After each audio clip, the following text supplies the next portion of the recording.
요한복음 4장 3절로 15절 말씀, 우리 다 같이 한 목소리로 하나님의 말씀을 합독합니다. 유대를 떠나사 다시 갈릴리로 가실새 사마리아를 통과하여야 하겠는지라. 사마리아에 있는 수가라 하는 동네에 이르시니 야곱이 그 아들 요셉에게 준 땅이 가깝고 거기 또 야곱의 우물이 있더라.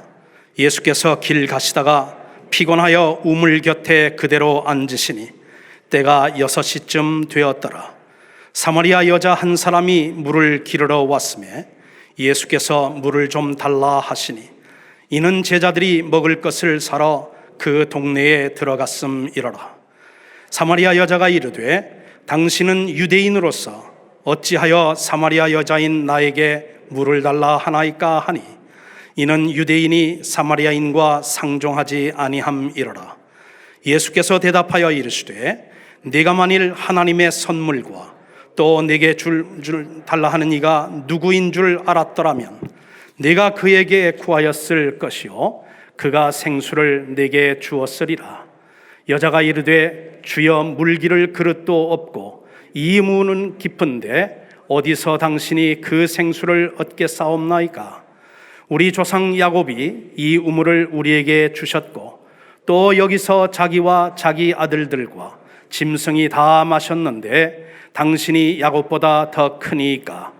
예수께서 대답하여 이르시되 이 물을 마시는 자마다 다시 목마르려니와 내가 주는 물을 마시는 자는 영원히 목마르지 아니하리니 내가 주는 물은 그 속에서 영생하도록 솟아나는 샘물이 되리라. 여자가 이르되 주여 그런 물을 내게 주사 목마르지도 않고 또 여기 물 기르러 오지도 않게 하옵소서. 아멘. 어떤 사람이 사업이 어려워지자 사업 자금을 마련하기 위해 1등 당첨금이 1억 원이었던 주택 복권을 샀습니다. 주초에 복권을 산 이 사람은 그 다음 날부터 새벽 기도회에 열심히 나가기 시작을 하고 복권 당첨을 염원하며 하나님 앞에 기도하기 시작을 했습니다. 하나님 아버지, 이 복권이 당첨되게 해주시면 제일 먼저 하나님께 1,000,000원 11조를 드리겠습니다. 그리고 진짜 크리스찬으로 살겠습니다. 제발 제 복권이 당첨되게 해주세요. 그 당시에는 복권 추첨을 일요일 저녁 6시에 했다고 합니다. 따라서 주일 아침이 되면 다른 어떤 날보다도 더 진지하게 예배를 준비하고 참여했습니다. 예배드리는 자세에 따라 복권 당락이 결정될 것 같다는 자기 나름대로의 그 신앙 때문에 그렇게 했습니다.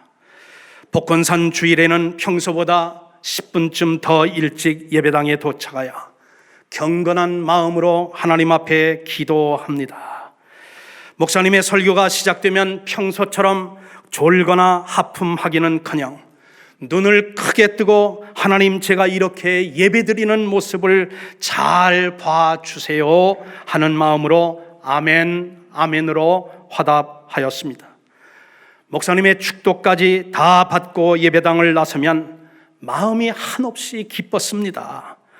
오늘 예배를 참 잘 드렸다는 자기 만족감에 오늘 복권 당첨은 분명히 자기 것이라는 나름대로의 소망을 가지고 집에 돌아와 텔레비를 키우고 그 앞에 복권 당첨 시간을 목 놓아 기다리고 있습니다.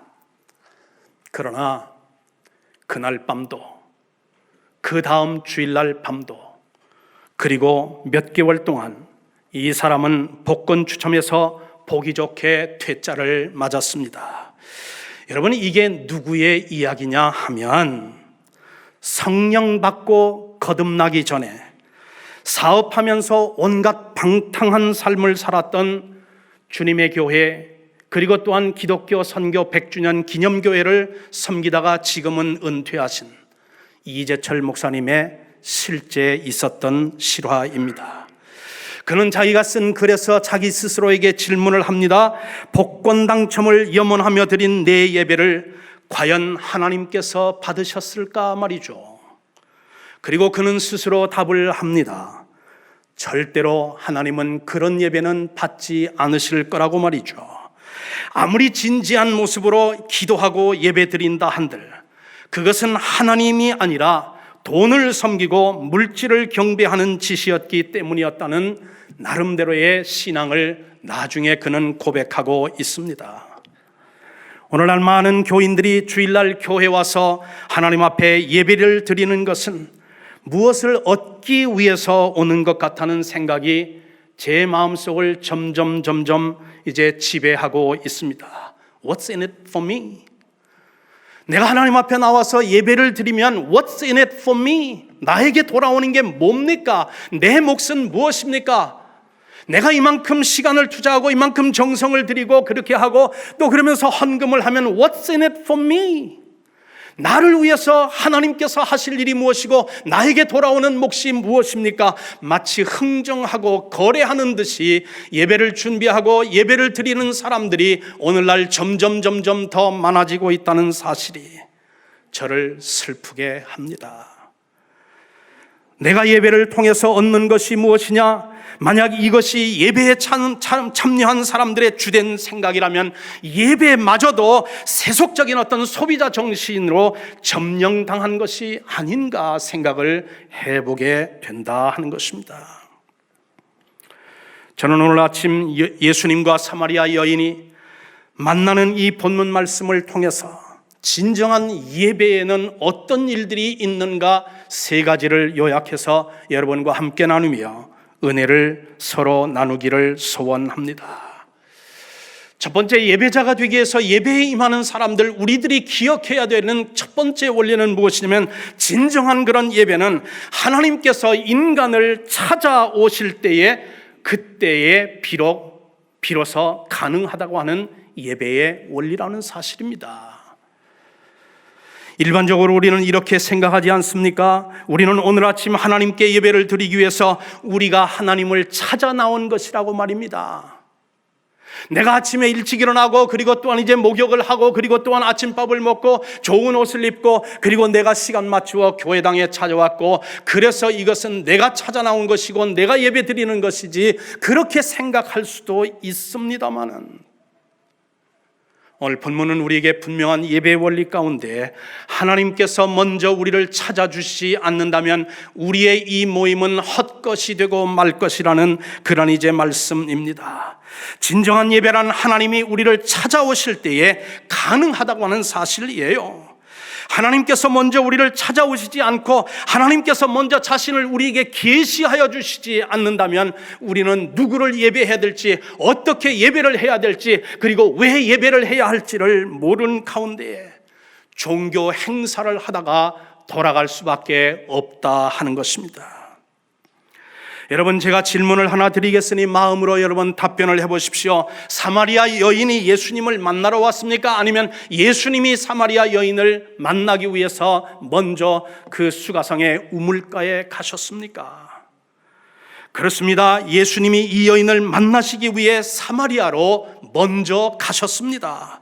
사마리아 여인이 예배의 대상이 누군지, 예배하는 때가 언제인지, 예배하는 장소가 어떤 때인지, 그리고 예배하는 방법이 무엇인지를 알지 못하고 있을 그때에 예수님이 이 여인을 만나 그것을 알려주시고 당신을 계시해 주시기 위해 그곳에 갔기 때문에 이 수가성에 과거가 있는 여인은 예수님을 만나고 예수님으로 말미암아 삶이 변화되는 축복을 경험했다 하는 것이에요.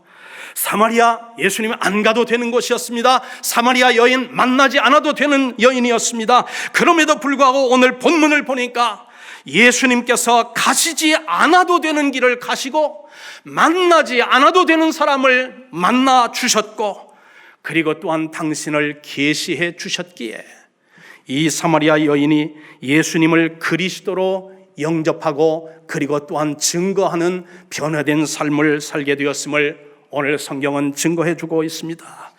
요한복음 4장 4절을 보면 예수님께서 유대 땅에서 갈릴리 지방으로 가시려고 하는데 사마리아로 통행하여야 하겠는지라 라고 성경은 말하고 있습니다. 영어로는 He had to go through the Samaria. He had to. 안 가도 되는데 he had to, 반드시 그곳에 가셔야 한다고 마음으로 작정을 하고 그곳에 목적을 두시고 그곳으로 가셨더라 하는 거예요. 왜 사마리아로 가셔야만 하셨습니까? 보통 사람들은 피하는 길입니다. 돌아가는 길이에요. 안전한 길도 아닙니다. 더더군다나 부정한 그런 사마리아인들이 살고 있는 그 성을 경건한 유대인으로 간다는 일은, 이것은 상식을 초월하는 일이었습니다. 왜 가셨습니까? 저는 확신합니다. 예수님께서 그곳으로 가신 것은 이 수가성의 불쌍한 여인을 구원하시려는 의도가 있었고, 이 여인을 통해서 그 수가성에 있는 사마리아인들을 구원하시려는 하나님의 선하신 목적과 뜻이 있으셨기 때문이라고 말이죠. 우리는 알아야 합니다. 예수님께서 수가성의 여인을 찾아가 주시고 물 좀 달라 하시면서 자신이 바로 메시아라는 사실을 계시하여 주시지 않았다면 이 여인은 예수님이 메시아라는 사실을 알 수도, 그리고 예수를 경배할 수도 없었을 것을 우리는 기억해야 합니다. 그러므로 여러분과 제가 오늘 이 예배의 첫 번째 원리를 통해서 기억해야 할 것은 무엇입니까? 우리의 예배가 가능한 것은 여러분과 제가 지금 드리고 있는 우리의 이 대학교의 공적인 이 성만찬 예배가 하나님께서 받으실 만한 그런 예배가 될 수 있고, 그런 이제 예배가 가능한 것은 우리가 모인 이곳에 우리 하나님이 먼저 와 계신다는 사실 때문 아닙니까? 여러분, 우리가 지금 이곳에 와서 지금 예배를 시작하고 올간 반주로 인해서 예배를 시작하기 그 이전에 우리 주님은 벌써 이곳에 오셔서 여러분 한 분 한 분과 우리 모두를 지금 기다리고 계시고, 우리가 드리는 그 예배와 찬송과 기도를 주님께서 들으시고 그것을 받으시고 여러분과 저에게 축복해 주시기 위해 우리 주님이 먼저 와 계셨기 때문에, 그래서 우리의 드리는 이 예배가 사람들이 모였다 흩어지는 그 어떤 군중 집회가 아니라 하나님 앞에 온전히 드려지는 온전한 예배라는 사실을 여러분 믿으시면 아멘 하시기를 바랍니다. 여러분, 지금 이 자리에 우리 하나님 와 계신 걸 여러분 믿으십니까? 느끼십니까? 여러분, 그렇다면 우리는 우리 마음가짐, 예배드리는 우리의 마음가짐, 그리고 또한 이제 찬양하는 우리의 마음가짐, 헌금을 드리는 우리의 마음가짐 달라져야 할 것입니다. 여러분, 저는 지금 여러분 앞에서 하나님 말씀을 전하는 게 아니에요. 저는 지금 하나님 앞에서 지금 이 하나님 말씀을 전하고 있어요. 왜? 저에게 말씀을 하라고 하시니까요. 저에게 이 말씀을 제 입술에 심어주셨으니까요. 하나님 앞에서 먼저 말씀을 전하고 여러분 앞에서 또한 함께 이 말씀을 전하는 것이죠. 여러분, 이것이 그냥 군중 집회라고 하면 저의 이 이야기는 울리는 괭가리에 지나지 않을 것입니다. 그러나 이곳에 하나님이 계시고 하나님의 말씀을 잘 이제 연구하고, 그리고 기도하고, 그리고 또한 이제 주부가 가족들의 어떤 그런 이제 참 안전과 그리고 건강을 생각하면서 하나님의 말씀을 잘 조리하여, 그래서 정성껏 가족들에게 그 상을 차리듯이 하나님의 말씀과 찬송과 기도로 드리면서 우리가 드리는 이 예배, 그 예배를 하나님께서 받아주시기 위해서는 그분이 먼저 이곳에 와 우리를 바라보시고 계시고 우리의 예배를 즐거워하시며 그리고 하늘문을 여시고 축복하시기 위해 먼저 와 계시고 당신을 계시해 주기 때문에 우리의 예배가 가능하다는 사실을 한순간도 여러분 잊지 마시기를 바랍니다. 여러분, 예배를 시작할 때가 좋으세요? 끝날 때가 좋으세요? 그 질문 계속해서 여러분 스스로 질문하며 말씀을 들으시기를 바랍니다. 두 번째, 진정한 예배가 되기 위한 그런 두 번째 원리는 무엇입니까? 진정한 예배는 인생의 깊은 그런 갈망을 채워준다고 하는 예배의 원리라고 하는 사실입니다. 오늘 본문은 예수님께서 수가성의 사마리아 여인을 찾아와 그녀의 영혼의 갈망을 지적하고 채워주셨음을 우리는 본문 말씀을 통해서 이제 발견하게 됩니다. 대화의 시작은 어떻게 되었습니까? 예수님이 먼저 물을 좀 달라고 했습니다. 이 사마리아 여인이 의외의 그런 질문을 받고 그러면서 이렇게 이제 반응을 보입니다. 당신은 유대인으로서 사마리아인 여자인 나에게 어찌하여 물을 달라 하십니까? 평상시에는 있을 수 없는 그런 일이었기 때문에 이 여인도 당황해서 그렇게 아마 지금 답변을 했을 거예요. 예수님 계속 이어갑니다. 이 야곱의 우물물을 먹는 자마다 다시 목마르니와 내가 주는 물을 먹는 자는 영원히 목마르지 아니하리라. 그렇게 말씀하셨어요. 그랬더니 이 여인이 반응을 보입니다. 뭐라고요? 주여 이런 물을 내게 주사 목마르지도 않고 또 여기 물 길러 오지 않도록 나에게 생수를 주시옵소서. 그렇게 지금 구하고 있습니다. 주님과의 만남을 통해서 이 여인의 상황이 어떻게 변하였습니까? 처음에는 물을 달라 한 사람이 누굽니까? 예수님이 이 여인에게 물을 달라 했습니다. 나중에는 누가 누구에게 물을 달라고 합니까? 사마리아 여인이 예수님에게 이 생수를 달라고 그렇게 지금 말하고 있습니다. 처음에는 예수님이 목말라 하셨어요. 그러나 나중에는 예수님께서 당신을 계시해 주시고 당신이 누군지를 알려주니까 이 여인이 지금 자신의 어떤 깊은 갈망을 채워달라고 그러면서 예수님 앞에 주여라고 부르고 예수 그리스도를 와보라 하며 전도의 길로 나아갑니다. 오늘 본문을 읽어 가노라면 이 여인이 예수님을 만남으로 그녀의 인생의 깊은 갈망이 채워지고 그녀의 갈증이 해소되는 것을 보게 됩니다. 이것이 복음의 능력이죠. 이게 우리가 하나님 앞에 예배드릴 때에 하나님께서 말씀으로 기도로 그리고 당신의 은혜로 우리에게 주시는 하나님의 축복이요 선물인 줄 믿습니다. 오늘 이 사건이 우리에게 던져주는 그런 현대적인 메시지가 뭐냐 하는 것이에요. 예수 그리스도만이, 여러분 예수 그리스도만이, 여러분 예수 그리스도만이 여러분의 인생의 갈망을 채워주실 수 있는 유일한 해답이라는 사실을 믿으시면 아멘 하실 수 있기를 바랍니다. 우리의 모든 그런 재정적인 건강 그리고 우리의 모든 관계성에 있는 모든 그런 문제의 그 갈망, 그거를 해결하고 싶어하고 그것을 또한 이제 해소하고 싶어하는 그 갈망을 채워줄 수 있는 바는 오직 우리가 예배드리는 그분 예수 그리스도 하나님 그분만이 우리의 갈망을 채워줄 수 있다는 사실을 믿으시기를 주의 이름으로 축원합니다.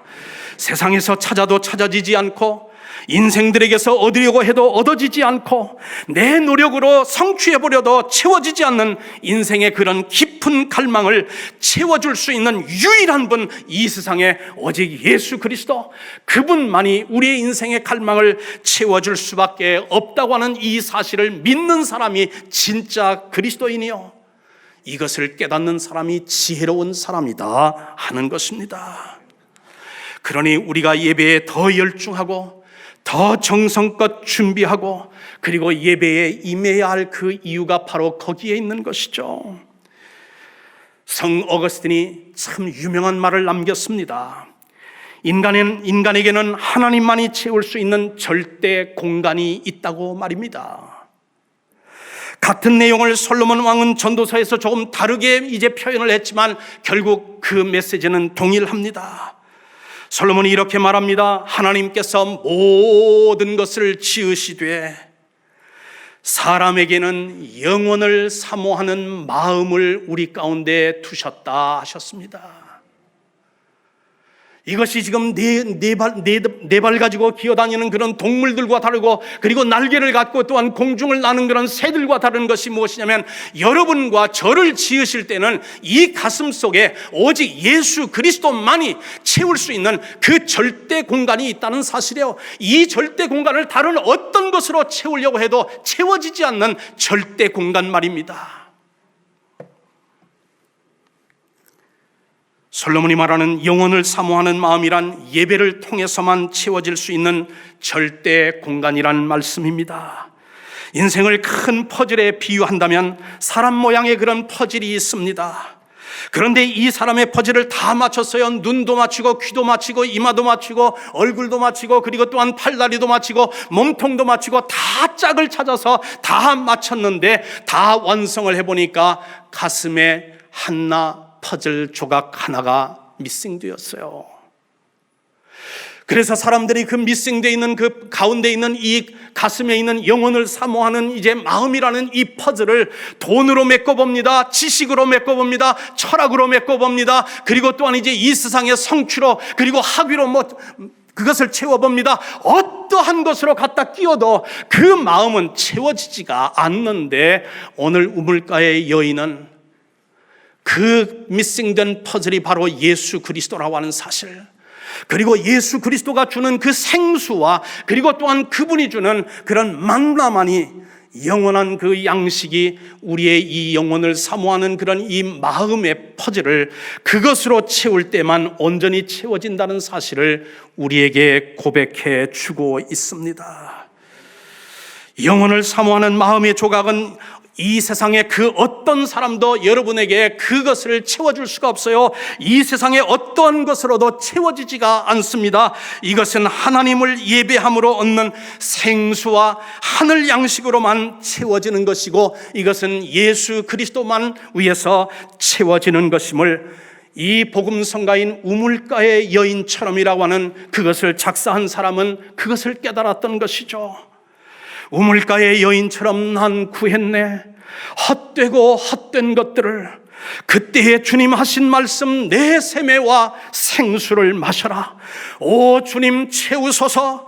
나의 잔을 높이 듭니다. 주님, 하늘 양식 내게 채워주소서. 넘치도록 채워주소서. 예수 그리스도만이 여러분의 그런 이제 갈망을 채우실 수 있고, 여러분의 갈증을 채워주고 해소해 줄 수 있다고 하는 사실, 이것을 믿는 것이 찐 그리스도인이고, 이것을 아는 사람이 바로 지혜로운 사람이다 하는 것이에요. 여러분, 예배 시작할 때가 좋으세요? 아니면 예배 끝날 때가 좋으세요? 세 번째, 진정한 예배는 반드시 사역으로 연결되어야 된다는 예배의 원리입니다. 오늘 본문으로 읽지는 않았지만 요한복음 4장 28절에 보면, 여자가 물동이를 버려두고 동네에 들어가서 사람들에게 이르되, 나의 행한 모든 일을 내게 말한 사람을 와보라. 이는 그리스도가 아니냐라고 자기 동족과 그리고 자기 그런 촌락에 있는 사람들에게 가서 예수 그리스도를 증거하며 전도하는 이 여인의 사역을 우리는 보게 됩니다. 예배는 여러분, 축도 후에 성전을 떠나가시면서 설교한 목사에게, 그리고 또한 찬양한 찬양대원들, 성가대 대원들에게 은혜 많이 받았습니다. 경상도 말로 한다면 욕받습니다. 전라도 말로 한다면 수고하셨지라. 여러분, 그 인사 나누는 걸로 예배가 끝나는 것은 아닌 줄 믿습니다. 예배를 마친 성도는 예배에서 받은 은혜를 가지고 세상에 나가서 섬기는 삶을 살아야, 그래야 그것이 진정한 예배의 완성이 되는 것입니다. 그런데 저는 이 장면을 상상하면, 저 사마리아 여인이 물동이를 버려두고 수가성으로 들어갔다고 하는 그 사실, 그거를 이렇게 비주얼 하나의 어떤 그런 영상화하면서 마음속으로 이제 상상의 날을 펴서 그것을 한번 상상해 보면, 그게 그렇게 은혜가 되더라 하는 것이에요.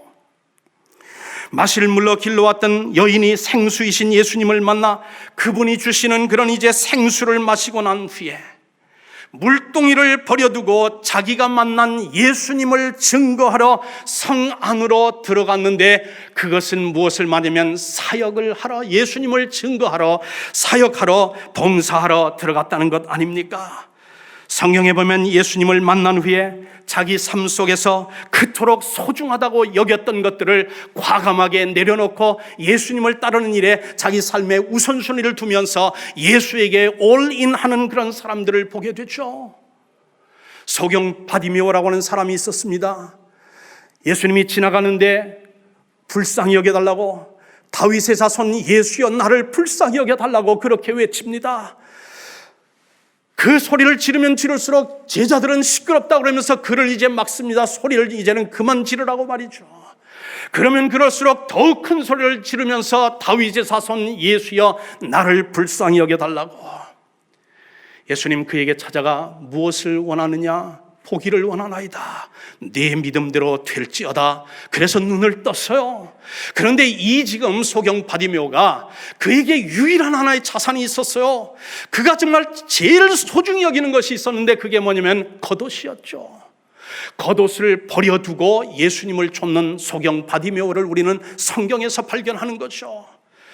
이제 배를 잡고 배를 깁고 있고, 그리고 그물을 깁고 있고, 배에서 정말 다음 출항을 위해서 준비하고 있던 베드로에게 예수님이 오셔서 나를 따르라, 내가 사람 낚는 어부가 되게 하리라 그러면서 베드로를 소명하였을 때에, 베드로는 성경에 보니까 배와 그물을 버려두고 예수님을 쫓았다고 성경은 증거하고 있습니다. 여러분, 고기 잡는 어부에게 그물과 그리고 또한 배는 생명에 가까운 것이고 생계의 수단입니다. 자기 자신에게만이 아니라 자기 가족들 모두에게 소중한 것인데, 예수님을 만나고 갈망이 채워지니까 자기 사명이 이제는 나타나는데, 예수님을 전하는 것이야말로 가장 소중한 것이고 그리고 또한 급한 것인 것을 알고 예수님을 이제 따라 나섰다고 하는 사실입니다. 예배를 통해 예수님을 만나면 인생의 가치관과 삶의 우선순위가 달라지게 되어 있습니다. 그런 후에 우리의 예배는 매우 단순하면서도 아주 분명한 사실 하나로 이제 연결이 되어야 되는데, 그것은 내가 예배당에서 드린 참 예배는 교회당 밖 나의 삶의 전 영역과 전 구간을 통해서 섬김으로, 사역으로 나타나야 된다고 하는 사실입니다.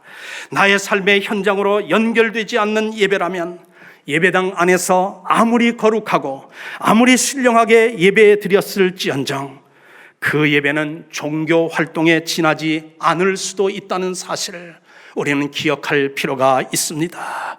우리의 예배는 우리의 직장에서 마무리되어야 하고, 우리의 예배는 학교에서 결실을 맺어야 하고, 우리의 예배는 가정에서 완성되어야 하는 것, 이것이 바로 예배의 세 번째 원리다 하는 것입니다. 내가 내리는 모든 결정이 하나님을 향한 그런 예배여야 하고, 내가 나누는 모든 대화가 하나님 앞에 드리는 나의 기도가 되는 것이고, 내가 쓰는 모든 돈이 하나님 앞에 봉헌되는, 감사함으로 봉헌되는 그런 이제 헌신이 되어야 한다고 하는 사실입니다. 그러므로 예배를 시작하는 시간도 중요하지만, 예배 시간이 끝나고 이어지는 사역을 통해 예배를 완성하는 것이야말로 참 예배자가 살 삶을 사는 것이 아닐까요?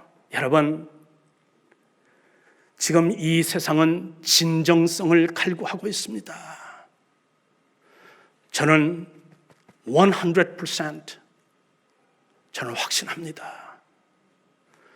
이 세상에 믿지 않는 사람들은, 당신이 지금 교회 다니는 사람입니까? 그거 지금 관심 없어요. 우리의 입으로 내가 그리스도인이라고 고백하는 거 별로 관심 없습니다. 진짜 이 세상 사람들이 우리에게서 보고 싶어 하는 것은 뭐냐면 진정한 그런 이제 그리스도인의 모습. 요즘 세상 사람들의 그런 어떤 그런 이제 표현으로 말한다면 찐 크리스찬, 당신이 지금 찐 크리스찬이냐 하는 것을 지금 우리에게서 보고 싶어 하는 거예요. 우리가 정말 당신 교회 다니는 사람입니까? 당신 입으로 크리스찬이라고 그러는데 진짜 크리스찬입니까? 그게 중요한 것이 아니에요. 우리 입으로 고백하는 것이 아니라 당신의 삶으로 보여주는 진정한 진정성 있는 그리스도인의 모습, 그 모습을 지금 세상 사람들은 갈망하고 있고, 그런 모습을 여러분에게서 저에게서 발견할 때 거기에 감동을 받게 되는 것이죠. 여러분, 예배를 시작할 때가 좋으세요? 끝날 때가 좋으세요? 이거는 둘 중에 하나를 선택하는 그런 선택사항이 아닙니다. 예배도 잘 준비하고 잘 드려야 하는 것도 물론, 그러니까 예배 시작도 중요한 거예요. 그런데 그보다 더 중요한 것은 뭐냐면, 이곳에서의 예배를 마치고 이제 세상으로 나아가 우리의 삶으로 증거하는 여러분의 그런 찐 크리스천의 그런 모습, 그 삶의 모습을 우리 믿지 않는 이 세상 사람들은 여러분에게서 지금 기대하고 있습니다. 여러분, 왜 지난주에도 예배에 대해서 설교를 하고 오늘도 연거푸 예배에 대해서 설교를 합니까, 목사님? 왜 가정주간인데 가정주일에 대한 그런 말씀을 안 하시고 예배에 대한 그런 이제 설교 말씀을 하십니까? 여러분, 가정이 잘 되는 것도 예배를 잘 드리면 그렇게 되는 줄 믿습니다. 왜냐하면 가정에서 예배가 이제는 완성되어야 하는 것이기 때문에 그렇습니다. 직장에 가서 여러분의 어떤 그런 예배를 완성시키십시오. 여러분의 또한 일터에서 여러분의 예배를 완성시키십시오. 그렇게 6일 동안 여러분 세상에서 예배를 드리고, 그리고 또한 7일째는 그 주일날 예배당에 나와서 간절한 마음으로 하나님 앞에 준비하여 드리는 그 예배, 하나님께서 참으로 기뻐하실 줄 믿습니다. 그런 예배를 드리는 예배자가 되어 우리가 몸담은 교회도, 우리가 몸담은 가정도, 우리가 기르는 자녀들도, 우리가 또한 이제 그러면서 하는 가게도 정말 하나님 앞에 인정받고 축복을 누리는 그런 성도, 그런 교회, 그런 가정, 그런 축복을 누리시는 우리 대학교의 성도님들 한 분 한 분 다 되시기를 주님의 이름으로 축원합니다.